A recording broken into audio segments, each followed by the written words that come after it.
Coucou tout le monde, j'espère que vous allez bien. Je suis ravie de vous retrouver sur ma chaîne livresque au boudoir de Candy Shy. Et aujourd'hui, c'est pour faire une gazette.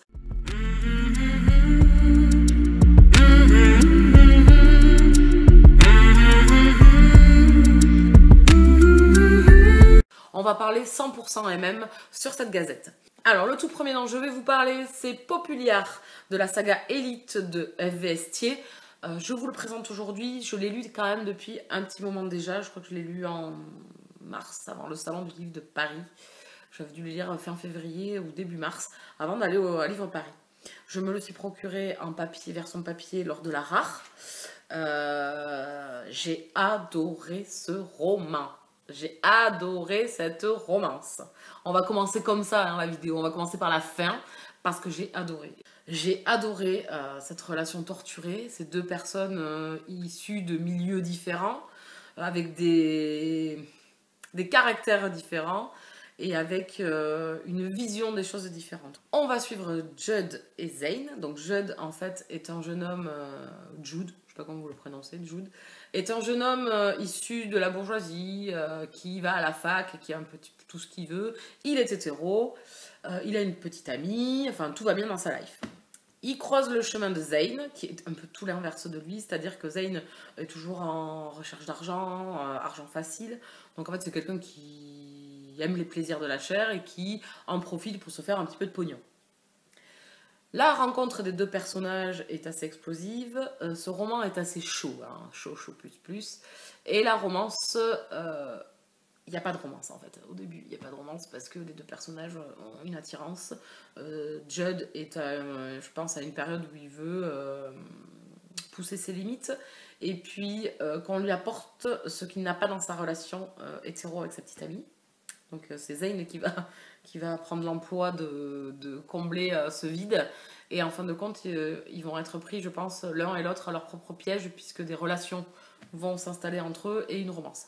Alors, j'ai adoré, vraiment. Là, il y a un schéma non révolutionnaire au niveau de la romance.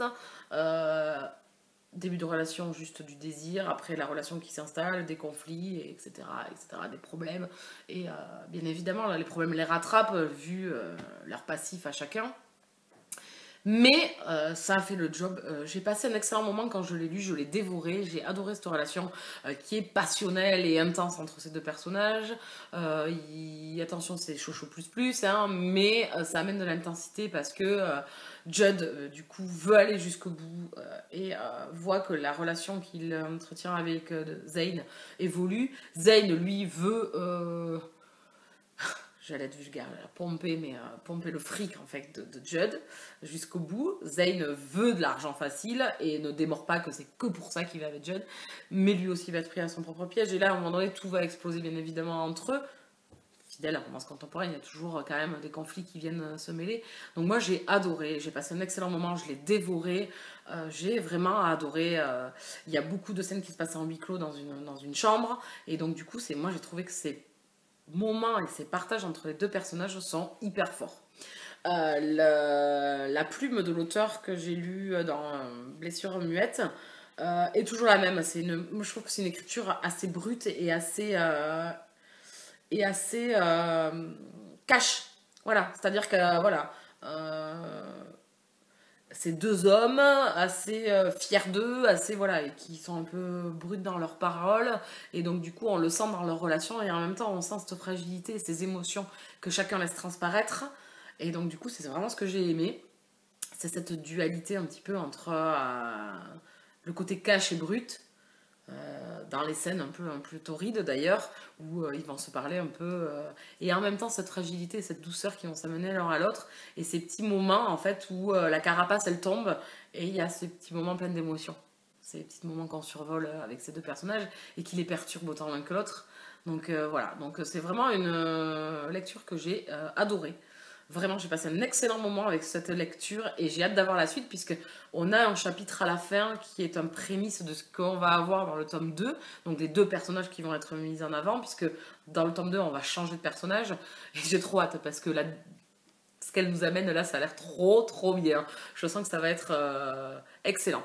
Donc moi, Judd et Zane, je les ai adorés. J'ai passé un excellent moment avec eux et je ne peux que vous conseiller cette lecture en elle-même si vous n'êtes pas rebuté contre pas mal de scènes de sexe. Hein.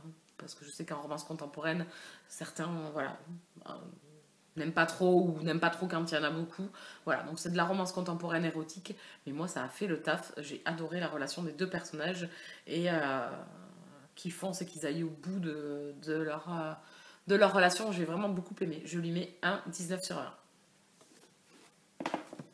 Le deuxième roman dont je vais vous parler, on reste toujours en romance contemporaine, érotique, cette fois-ci avec Tentation, le tome 4. Oui, le tome 4, pardon.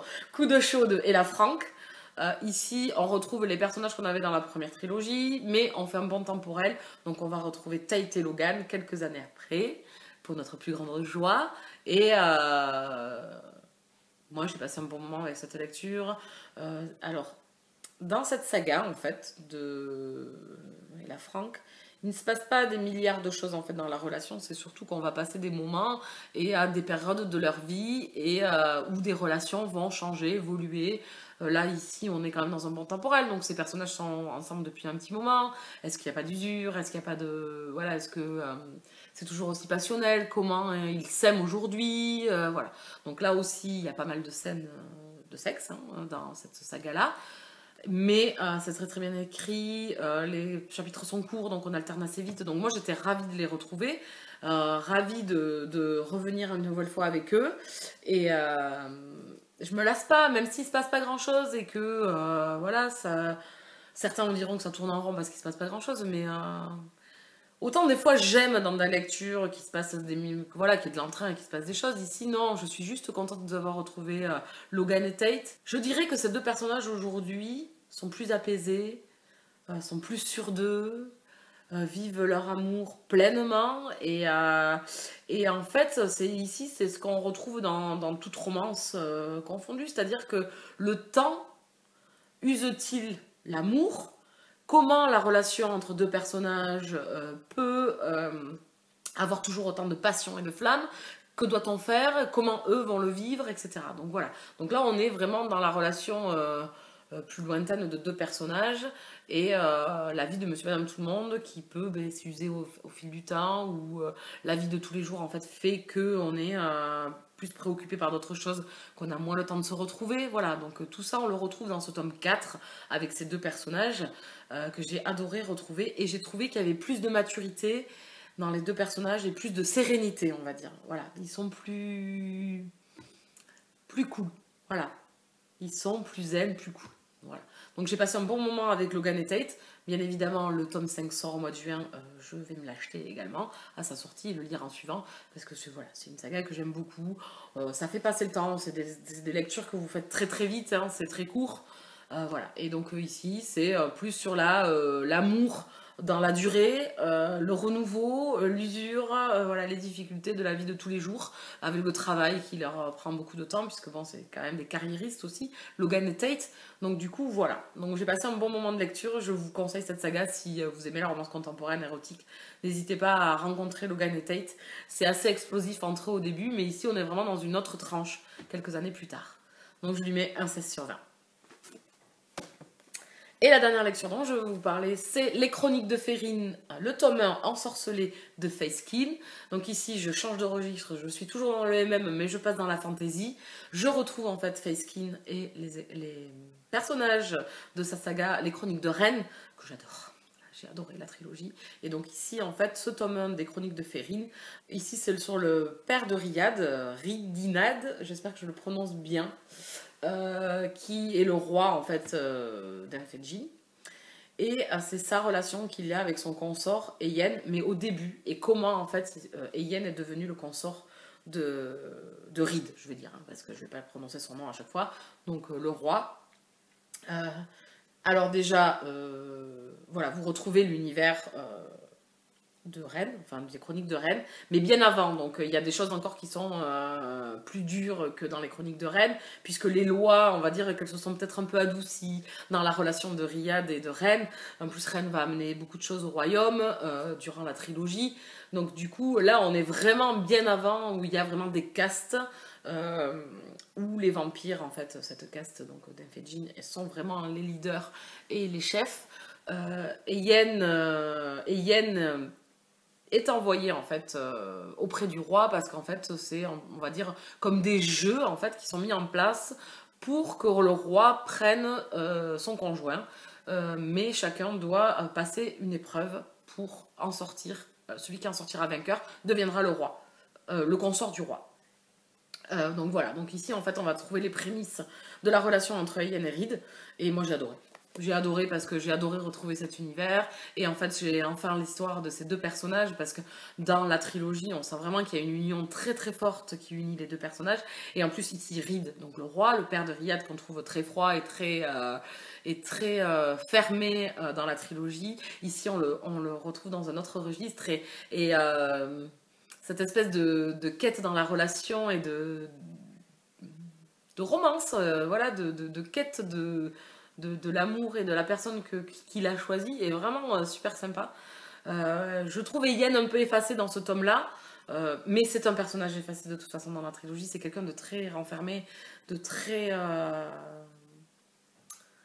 alors, c'est pas de la timidité, c'est que c'est son trait de caractère. C'est quelqu'un de très silencieux, de très cérébral, il pense beaucoup, voilà, c'est quelqu'un de très posé. Et il amène ce côté posé au père de Riyad, au roi, et on sent vraiment qu'entre tous les deux, il y a quelque chose d'explosif. Et justement, les deux personnages sont totalement différents au contact l'un de l'autre. Yen s'ouvre énormément et le roi devient plus passionné, plus doux, plus... Voilà, donc c'est excellent. Voilà, je suis très contente de l'avoir enfin lu, de l'avoir sorti de ma pile à lire. Je l'avais acheté au Salon du Livre de Paris. Donc je suis trop contente et de te retrouver l'univers et tout. Donc c'est une excellente lecture bien évidemment avec Ensorcelé qui clôture bien. Alors il est très court, mais en fin de compte il se suffit très bien. On a vraiment voilà, vraiment la relation des deux personnages, donc ça c'est top. Je vous le conseille bien évidemment si vous avez lu les Chroniques de Rennes de lire bien évidemment ce préquel. Et j'ai hâte d'avoir le tome 2 des Chroniques de Férine, puisque là, on sera plus avec les soldats de la garde royale et dans la ville de Férine, en fait. Et on va plus avoir le peuple, en fait, mis en avant, et surtout un des soldats de la garde de Riyad. Donc j'ai hâte. Ou de Rennes. Je sais pas d'ailleurs à quelle période ça va se situer, le tome 2 d'ailleurs. C'est l'auteur qui m'a dit ça au Salon du Livre de Paris, que ça serait plus sur les soldats et ça serait dans la ville de Férine. Donc j'ai hâte. Donc ici c'est réussi bien évidemment avec cette lecture qui comble voilà, un petit peu l'attente et l'envie de retrouver ces personnages, puisqu'à la fin de la trilogie on a une porte ouverte sur un spin-off, je pense, de cet univers et de ces personnages. Et donc j'ai hâte, parce que c'est vraiment un fantasy MM que j'aime beaucoup. Voilà, une saga de fantasy MM que j'aime beaucoup. Donc je lui mets un 18 sur 20. On a fait le tour de 3 lectures dont j'avais besoin de vous parler, je vais y arriver. Et je vous souhaite à toutes de très bonnes lectures. Vous avez vu encore une fois que c'était d'excellentes lectures ici. J'ai passé de très bons moments avec ces histoires. Et je vous retrouve donc prochainement pour de nouvelles vidéos et même bisous câlins.